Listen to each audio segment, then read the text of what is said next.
Olá, pessoal, bom dia. Hoje a gente vai dar início, né, à segunda orientação acadêmica especial com o tema aí de transporte e desenvolvimento.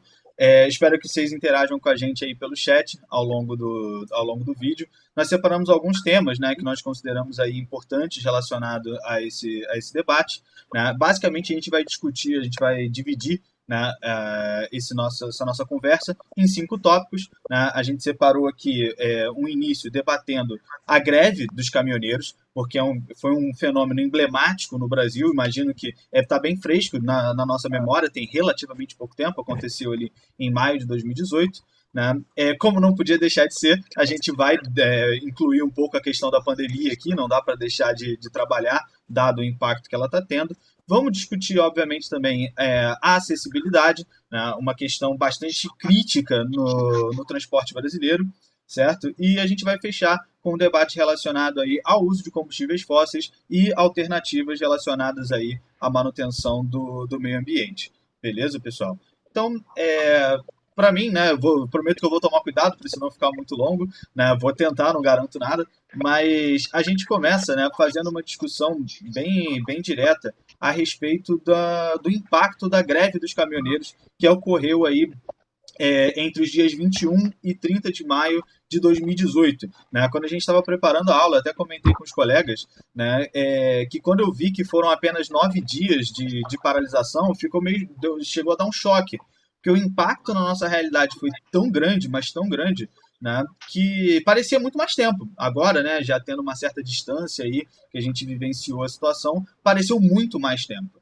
Né? E como que isso linka diretamente com o que a gente vai falar hoje, né, galera? Quando a gente fala do Brasil, o Brasil é o 5º maior país do mundo, né, com uma área aí aproximada de 8 milhões e 500 mil quilômetros quadrados, né, e como vocês sabem, né, desde a década de 50, o Brasil tomou aí a decisão de superar o seu déficit de integração a partir do forte investimento no modal rodoviário. E aí, quando a gente olha para isso, né, em escala global, olhando para países com mais ou menos a mesma área, a gente percebe que essa é uma decisão bastante isolada em relação aos outros países. Você olha para a Rússia, né, o maior país do mundo, tem grandes ferrovias atravessando o seu território.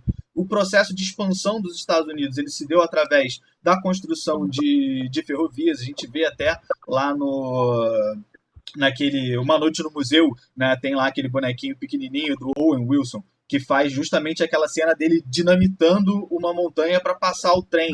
Né? Aquela cena é muito emblemática, porque justamente aquelas montanhas são os Montes Apalache, né, que foram, em grande parte, escavados para atravessar as grandes linhas de trens que promoveram o processo de expansão da marcha para o oeste estadunidense. What's it look like we're doing? It's manifest destiny. You can't fight it, neither can I. Go! More dynamite! Então, o Brasil ele meio que está isolado nessa escolha pelo modal rodoviário em relação à solução para a integração nacional. Quais são os problemas que isso traz para a gente? Né? Basicamente, você tem um custo muito grande para se deslocar dentro do território brasileiro, né? Tanto um custo financeiro quanto um custo de tempo. O modal rodoviário ele é bem mais lento do que outros modais, como, por exemplo, o ferroviário ou até mesmo o hidroviário, dependendo da situação. Então, na prática, pessoal, o Brasil ele paga um custo muito alto por uma decisão, digamos assim, meio apressada. Né? Vocês vão lembrar lá da aula de JK, né? Dos 50 anos em 5, cujo objetivo do governo era solucionar o déficit de integração nacional, promovendo o equivalente a 50 anos de desenvolvimento em apenas 5 anos de governo. Né? Então, era, obviamente, uma proposta muito ambiciosa, e para tentar atender a essa expectativa, a escolha pelo modal rodoviário acabou sendo tomada naquela época. Verdadeiro delírio da multidão que me escutava. É verdade. Vou construir a nova capital. E assim o Brasil caminhará 50 anos em 5 de governo. E este passou a ser o slogan da minha campanha, que graças a Deus foi plenamente realizado, fazendo com que realmente o Brasil andasse em muitos setores, não apenas os 50 que eu anunciei, mas 1 ou 2 séculos. Hoje, a gente percebe que certamente não foi a decisão mais acertada, né? Principalmente aí pós-década de 70, com choques do petróleo e uma elevação muito forte do preço do combustível, a gente percebe claramente que essa decisão não foi a melhor para o Brasil naquele momento, né? Mas, na prática, né, ela foi importante porque o custo era mais baixo, então o Brasil tinha um déficit gigantesco de integração e para solucionar esse déficit dentro daquela proposta de um curto espaço de tempo, o modal rodoviário acabou se apresentando como uma alternativa, né? Hoje a gente paga essa conta ela é apresentada basicamente no que a gente conhece como custo Brasil, pessoal. Custo Brasil é um termo que a gente usa, né, para tentar, né, exemplificar o quanto caro é operar dentro de um determinado território, como no caso aqui do Brasil, custo Brasil, né? Então, e como que isso está diretamente relacionado à greve dos caminhoneiros, pessoal? Se vocês forem lembrar, né, na época, as grandes reivindicações dos caminhoneiros eram principalmente pelo aumento do preço do diesel, tranquilo. Esse era a grande pedida, né, uma redução do custo do diesel, mas tinha outras pautas importantes também, como, por exemplo, o custo do seguro, né, dos fretes, e também as condições das estradas, pessoal. Então, os caminhoneiros exigiam ali condições de estrada melhores para a sua operação. E isso está muito relacionado a essa decisão ruim que a gente tomou aqui no Brasil, principalmente pelo fato de que boa parte do território brasileiro se encontra numa região de clima tropical, então chove muito, né? E a chuva é sempre um problema para quem vai estar para a manutenção do asfalto. Vocês certamente sentem isso no cotidiano de vocês, né? Sempre que a gente passa por um período de chuva, depois do verão ali, normalmente, começa a aparecer uma buraqueira sem fim nas ruas, né, pessoal? Então, assim, isso está muito relacionado a essa temperatura muito alta registrada aqui no Brasil com a chuva. Esses dois fatores promovem uma degradação do asfalto mais acelerada, o que mostra mais uma dificuldade que representa essa escolha para o Brasil. A gente gasta muito dinheiro para manter as nossas estradas minimamente em condição de uso. A maioria das rodovias piorou, viu, do ano passado para cá, segundo a Confederação Nacional dos Transportes. Olha só, por esse levantamento que foi divulgado hoje, foram avaliados mais de 108 mil quilômetros e 59% das estradas apresentam problemas. Os mais comuns são na qualidade da pavimentação, do asfalto, né? Buracos, erosões, pista irregular. Isso afeta 52%, ou seja, mais da metade das rodovias avaliadas. Então, tudo isso impacta muito no custo Brasil, porque os caminhões estragam com mais velocidade, os caminhoneiros têm que gastar mais grana para manter os seus caminhões em dia, e tudo isso tem que ser transferido para o preço final do frete, fazendo com que o custo de operação aqui no Brasil acabe se tornando mais alto e a competitividade das empresas instaladas no Brasil acabe ficando comprometida, beleza? Então, basicamente, a greve dos caminhoneiros ela agiu em cima desses três aspectos, né? O preço do seguro dos fretes, né? Porque é uma questão aí basicamente de risco mais elevado no modal rodoviário. É mais fácil você assaltar um caminhão do que você assaltar um trem, do que você assaltar um avião, por exemplo, né? Então, isso é uma questão. O seguro dos fretes é muito caro aqui no Brasil. O segundo, o custo de manutenção dos caminhões, porque as condições das nossas estradas são muito ruins, beleza? E em terceiro, né, que era aí no caso a principal reivindicação, o custo do combustível aqui no Brasil, né? O preço do diesel é muito alto, beleza? E isso porque o Brasil ainda tem uma outra questão, né?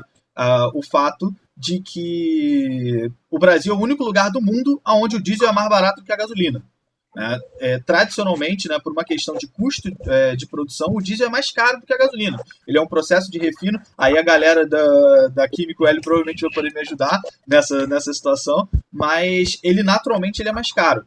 E aqui no Brasil ele é subsidiado por uma parte do preço que a gente paga na gasolina para tornar ele mais barato. Então tem um imposto embutido na gasolina que a gente paga para poder abater uma parte do custo do diesel para tornar o frete minimamente mais razoável. Então, galera, tudo isso, né, impacta aí, a gente está fazendo uma visão bem geral da dificuldade, né, que essa escolha, que foi tomada lá na década de 50, ela representa até os dias de hoje para a gente. Beleza, pessoal? Então, essa foi uma passada rápida. Eu vou deixar aqui na descrição do vídeo uma matéria da BBC que ela faz ali uma passagem, né, uma cronologia dos eventos que perpassaram esses 9, 10 dias da greve dos caminhoneiros. Depois a gente dá uma olhada, vocês deem uma olhada e a gente debate um pouco sobre isso. Tranquilo, pessoal? E aí, aproveitando o embalo aqui, galera, eu queria mostrar para vocês uns mapas relacionados ao efeito, né? Óbvio, o assunto do momento é justamente a pandemia, né? E isso está diretamente relacionado à nossa dinâmica de transporte, pessoal. Porque quando a gente olha para a rota de expansão dos casos de Covid-19 no Brasil, a gente consegue perceber uma clara relação com os meios de transporte, notadamente o rodoviário, porque obviamente ele é o principal do Brasil. Mas como a gente consegue visualizar, eu vou mostrar para vocês aqui agora o mapa, né, representando aqui os casos, né, de Covid-19 no Brasil. Então, aqui a gente consegue ver, hoje, na data de gravação desse vídeo, dia 21, a gente está aí com um total de 1.071.000 casos, com um total de 50 mil óbitos. E nesse mapa que vocês estão vendo aqui na tela nesse momento, pessoal, a gente vê a distribuição desses casos no Brasil. Existe um elemento óbvio, né? A maior parte da população brasileira está concentrada no litoral, então, naturalmente, a maior parte dos casos está concentrada no litoral. Mas é interessante a gente observar, pessoal, como as rotas de expansão. Vou dar um zoom aqui no mapa, né? E principalmente aqui quando a gente olha para o interior de São Paulo, a gente consegue perceber uma clara rota de interiorização bem retilínea aqui, né? Saindo de São Paulo, que é obviamente o epicentro do problema no Brasil, e essas rotas, né, se dirigindo para o interior, atravessando aí as grandes rodovias federais e estaduais que interligam o estado de São Paulo. Né? O estado de São Paulo, por razões econômicas, ele é um dos que tem o melhor sistema de integração, maior facilidade de interiorização da sua produção. Então, o fluxo é muito maior no estado de São Paulo. Então, a gente vê como as rodovias elas têm esse papel importante no deslocamento do vírus dentro do território. Né?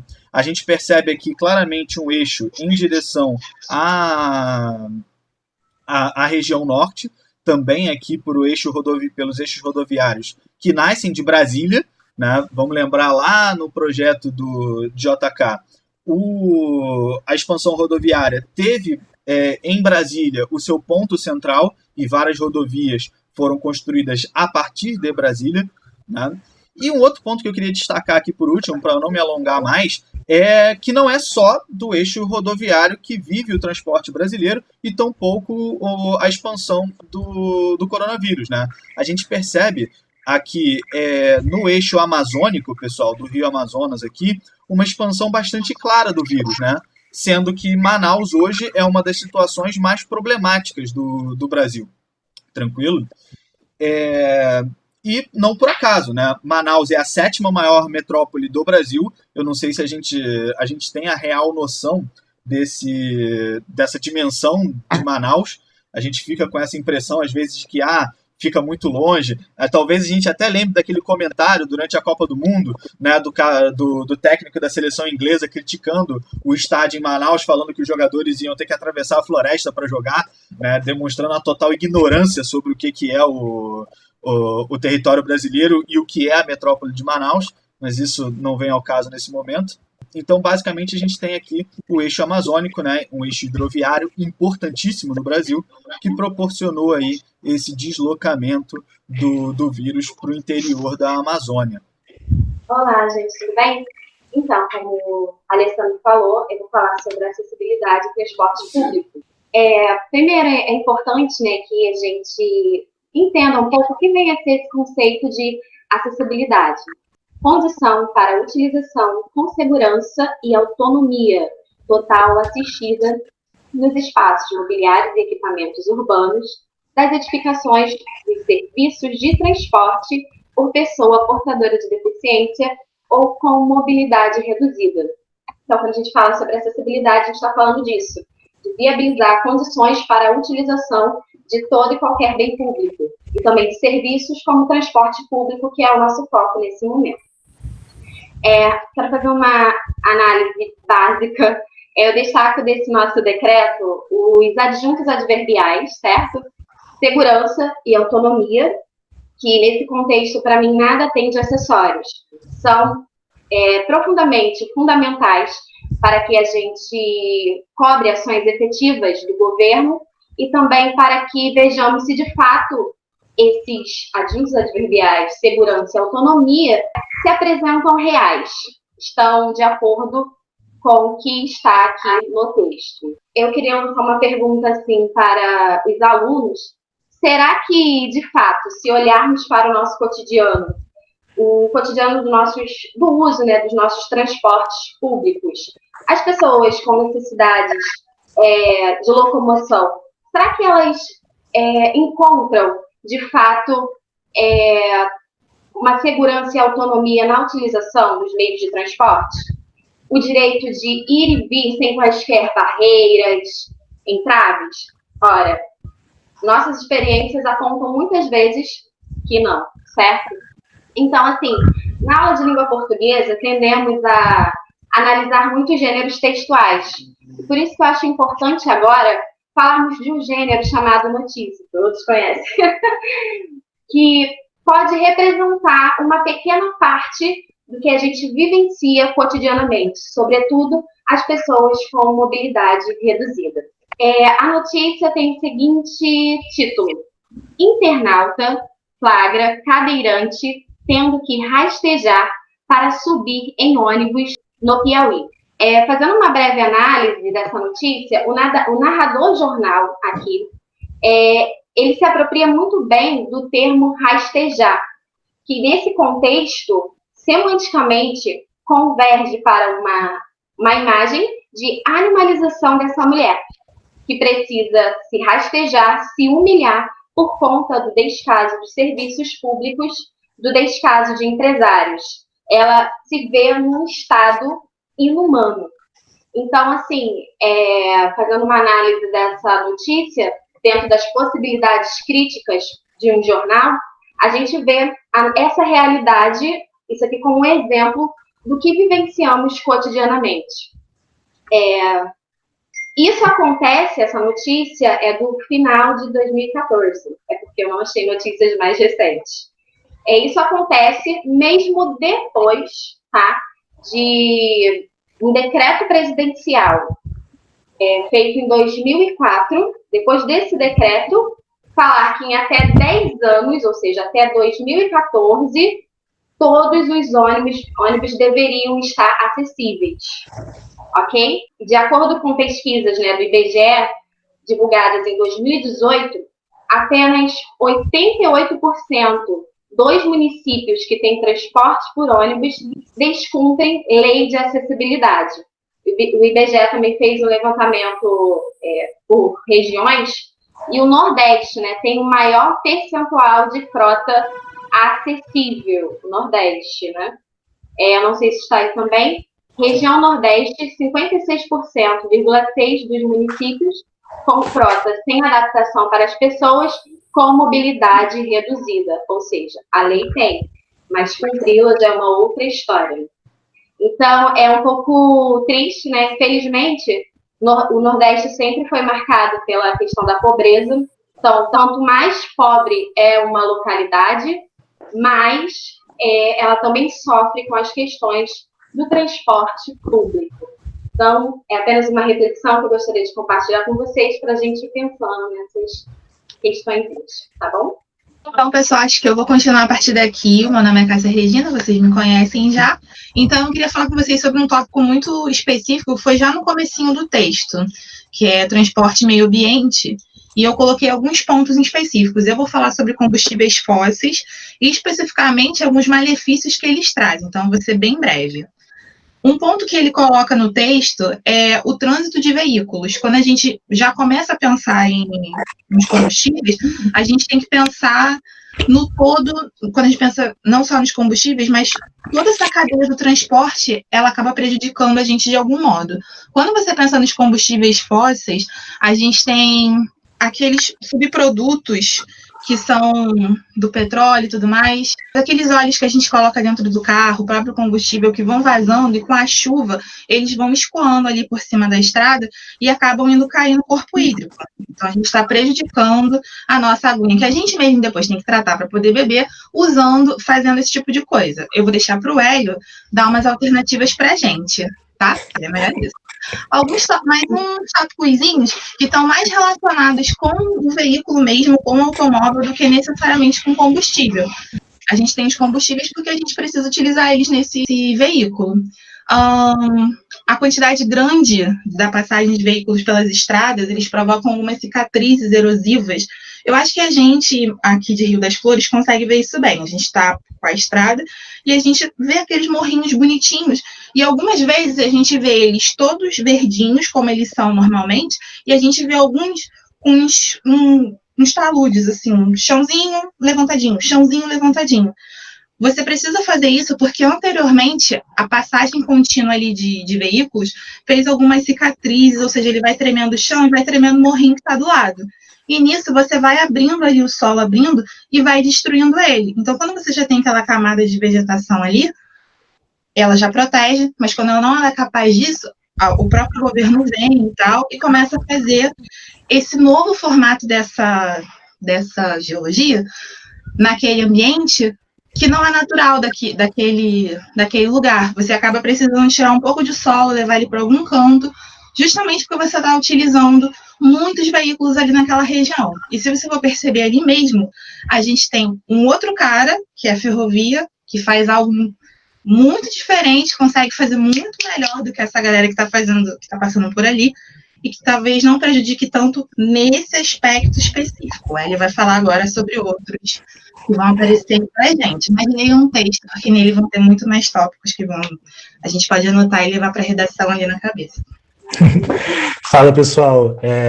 Aproveitando, né, o que os colegas falaram, eu vou tentar fazer um apanhadinho geral, mas falando propriamente dos apontamentos que a Cássia fez, né, a gente tem uma grande questão, por exemplo, hoje, né, no Brasil, utilizando-se principalmente do modal rodoviário, que é o emprego do combustível, né, seja ele a gasolina, seja ele o álcool, né, o etanol, seja ele o diesel, que é o impacto que isso tem, por sua maioria ser um derivado de petróleo, com relação à emissão de gás carbônico.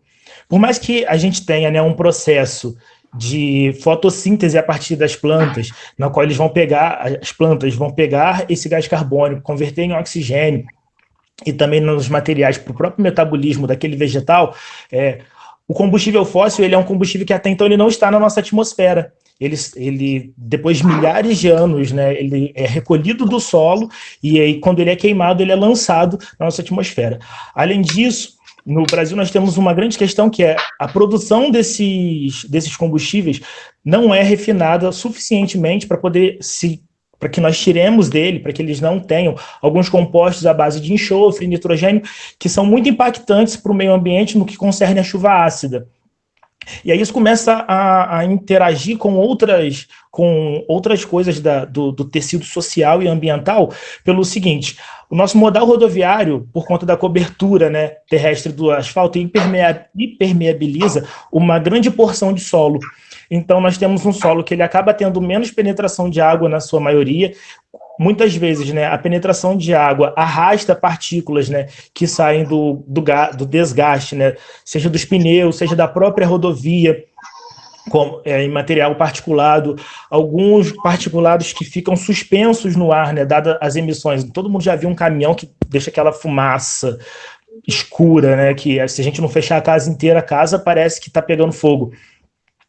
Isso tudo acaba sendo arrastado e como a Cássia falou, isso é percolado através do solo. Então gera uma contaminação do solo que precisaria ser utilizado no plantio e precisa de um tratamento. Gera uma contaminação das águas subterrâneas da gente, né, nos lençóis freáticos, ou mesmo as águas de rios e lagos, que vão precisar também passar por um tratamento utilizando aditivos, que às vezes são nocivos até para a gente que vai consumir depois, embora o tratamento seja feito Isso tem um impacto muito grande. Então, em contrapartida aos combustíveis fósseis, né, nós temos a empreitada dos biocombustíveis, que vão utilizar de materiais que são renováveis, ou seja, as plantas que cresceriam novamente, ou biomassas já utilizadas de algum modo. Como exemplo de biomassa, nós temos cascas de coco, temos o bagaço da cana. E a grande questão desses biocombustíveis, né, é que a maioria deles, uma imagem que está aparecendo aí, é que eles são de milho, são de soja, são feitos de algodão. Então, são produtos que são também alimentícios. Então, ficaria uma grande corrida, né? Ou se produz alimento ou se produz insumos para se preparar combustível. E aí, a grande discussão esses biocombustíveis, é comprovado que eles não emitem substâncias à base de enxofre, então isso já mitiga um pouco a questão da chuva ácida, embora eles tenham um percentual ainda de emissão de nitrogênio, e eles só produziriam, né, eles não produziriam um acréscimo no gás carbônico na atmosfera, eles vão fazer que isso rode. Por quê?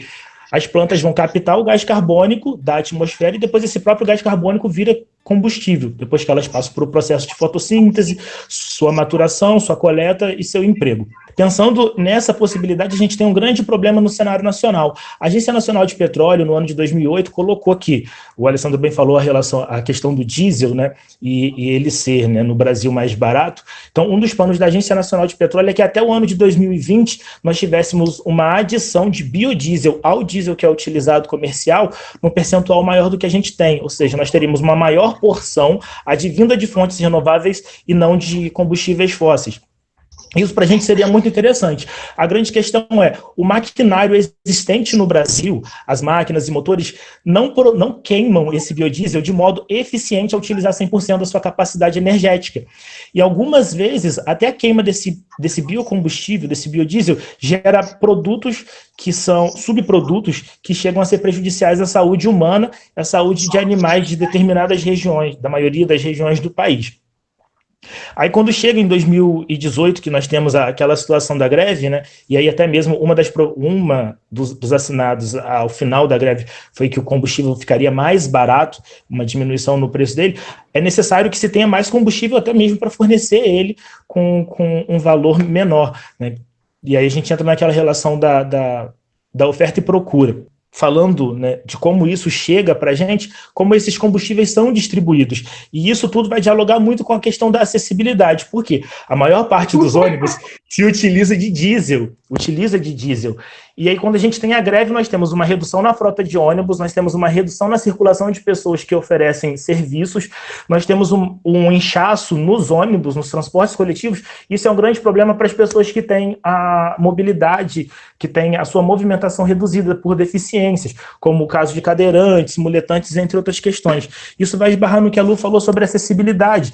Então, é importante que nós tenhamos também, como proposta de nação, um investimento em ciência e tecnologia e também na conservação ambiental para poder mitigar os impactos que já ocorreram, também que nós desenvolvamos maquinários e estruturas de mobilidade, né, seja para os ônibus ou mesmo para os veículos particulares, que permitam a acessibilidade de pessoas com deficiência, como a Lu apontou, né, são raríssimos os casos em que é contemplada as adaptações para o transporte de pessoas com deficiência, e aí cabe nós pensarmos também em como esses transportes são estruturados, porque à medida que nós temos um elevador para cadeirantes, e muitas vezes os ônibus só comportam um cadeirante nessa condição, nós temos degraus que são altos, né? Então, eles dificultam a passagem de pessoas com mais idade ou muletantes.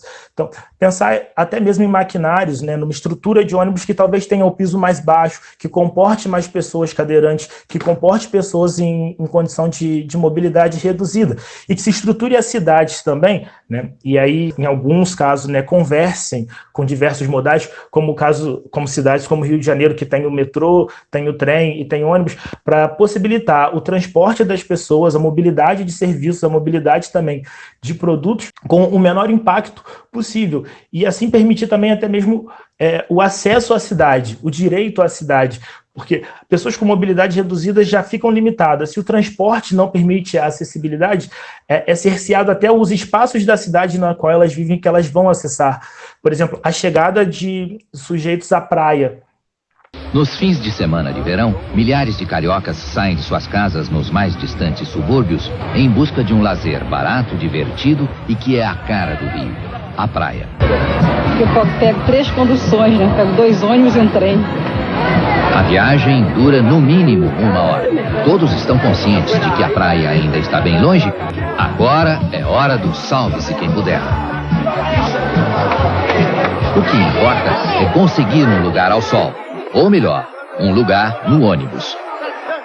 Bairros que, isso é uma característica assim, bastante geral, bairros que têm um público mais abastado, mais enriquecido, em geral não tem transporte coletivo, transporte público. Isso impede, impossibilita que pessoas de baixa renda tenham acesso a lazeres que só eles têm. Na praia é tempo de azarar as gatas. Mas quando a azaração estabelece diferenças geográficas, uma das partes não consegue disfarçar o preconceito. Quando a gente fala um gatinho aqui, eu não costumo dizer onde que eu moro, não. O novo caminho da geração Zona Sul é a Barra da Tijuca, onde algumas barracas acabaram se tornando a moda do verão carioca. Eu venho à praia na Barra porque botaram uns ônibus horrorosos que saem as pessoas completamente horríveis de dentro dos ônibus e vão lá sujar a praia. E não adianta você ir na praia, entendeu? Não adianta você chegar na praia e dizer, não, limpa e põe no baldinho. Porque até saiu de uma matéria no jornal que tem um pirulito, o pessoal não põe o negócio do pirulito, porque é uma gente sem educação mesmo. Não pode tirar o pessoal do Meier, do Mangue, e levar pra praia em Copacabana, cara. Porque não pode, eu não posso conviver com pessoa que não tem o mínimo de educação. Não é cobrando pedágio que você vai evitar das pessoas virem. Tem que dar um meio então de divertimento pra elas não virem à praia. O pessoal vai, suja as praias, jogam tudo nas praias, fazem, porra, mó galinhagem mesmo. Pô, eu acho que isso aí tá totalmente errado. Não sou contra pobre nem nada. Agora eu venho pra praia do PP porque, eu tô aqui, junto dos meus, pô. Cobrava entrada. Tem que cobrar entrada. Porque as pessoas que podem pagar a entrada, dependendo do lugar, porque Copacabana e Ipanema tem que custar mais caro. As pessoas que moram em Copacabana e Ipanema é sujeira. Esse negócio de assim, tudo bem, mas é sujeira você pegar uma pessoa que mora em Ipanema, uma pessoa bem vestida, legal, que tem educação, e colocar ela na praia do monte de gente que não tem educação, que vai dizer grosseria, sabe, que vai comer farofa com galinha, vai matar as pessoas, entendeu? De nojo, é um horror. Eu passo a maior parte do ano em Volta Redonda e a cidade toda foi construída a partir da CSN na década de 40. Então, os bairros que foram construídos mais próximos são bairros mais baixos, de casas bem mais simples, porque eram destinados ao proletariado. E há bairros que foram construídos mais afastados da siderúrgica, então eles sofrem menos com a poluição gerada por ela, pelos seus produtos, e que são bairros altos no qual não passam transporte coletivo, né? E esses bairros têm, sim, seus programas de bares, seus programas de eventos, que não são acessíveis a toda a população dos bairros. E até pensar em como se estrutura essa situação. Volta Redonda tem um trem que passa levando e trazendo minérios e produtos para a CSN de diversas cidades e diversos estados do país. A malha ferroviária, ela atende muito bem porque Volta Redonda ela é toda cheia de curvas, né? Então, às vezes, o trem, ele passa tranquilamente, ele estabelece uma rota que economiza, que utiliza menos, né, uma linha retilínea menor do que faria tantas curvas se fosse um transporte rodoviário. E no caso da Baixada Fluminense e no caso do Rio Centro, muitos trabalhadores vão utilizar a malha ferroviária justamente porque encurta o tempo deles no transporte, é muito mais direto. Isso impacta totalmente na qualidade de vida dessas pessoas, né, no tempo que elas gastam e no estresse que tem para ir e voltar do trabalho.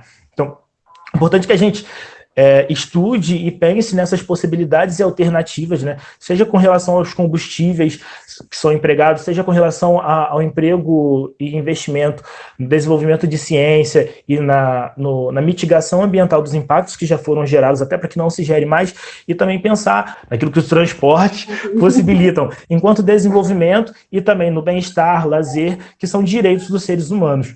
E só complementando rapidinho, né, o Hélio estava comentando essa questão do uso do biocombustível como alternativa para reduzir os impactos. A gente tem também a adição de etanol na gasolina, né, aqui no Brasil. Hoje, 27,5% da nossa gasolina é composta por etanol, né, e como ele bem falou, né, muitos equipamentos não são otimizados para isso, né. O mesmo se aplica aos carros, né. Boa parte dos carros não está preparada para receber esses 27,5% de etanol, e acaba que uma boa ideia, né, uma boa iniciativa, acaba não tendo todo o seu potencial atingido por conta aí de questões técnicas, e como ele bem apontou, a solução para isso é o investimento em pesquisa, em ciência e tecnologia, para a gente conseguir atingir todo esse potencial. Tranquilo, pessoal? Galera, acho que a gente vai ficando por aqui, né? Acho que a gente já... certamente a gente já se alongou bem mais do que o planejado, mas acho que foi muito rico a nossa conversa, né? Então, galera, a gente fica por aqui, né? Vou deixar um abraço aqui para vocês, passo a palavra aí para os colegas para a gente se despedir, né? Mas é isso aí, pessoal. Um abraço, foi um prazer estar com vocês de novo. Valeu.